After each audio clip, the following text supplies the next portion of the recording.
আমার বাড়ি উত্তরবঙ্গ, আর উত্তরবঙ্গে শীত একটু আগেই আসে। শীতের প্রভাব উত্তরবঙ্গেই বেশি।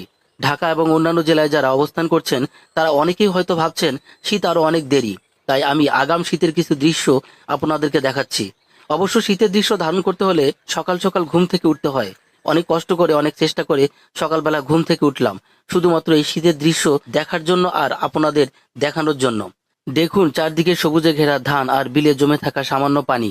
এই সময়টায় এই সবুজ এবং কাঁচা পাকা ধান আর বিল ঝিলে সামান্য পানির উপরে পড়া শিশিরের কি যে খেলা, তা সকাল সকাল ঘুম থেকে যে উঠবে সে দেখতে পাবে। আমার সকালে ঘুম ভাঙতে চায় না, তারপরেও আমি এই শীতের সকাল মিস করতে চাইনি। আর আপনাদের মাঝে এই আগাম শীতের সকালটাকে তুলে ধরবো বলে খুব সকালে ঘুম থেকে জেগে ওঠা। আমার পোস্ট করা ভিডিওগুলো দেখলেই বুঝতে পারবেন আমি চেষ্টা করি প্রতি বছরই এই শীতকে উপভোগ করতে। যদি বেঁচে থাকি, সুস্থ থাকি, আবারও হয়তো কোনো এক শীতের সকাল আপনাদের মাঝে তুলে ধরবো ইনশাল্লাহ।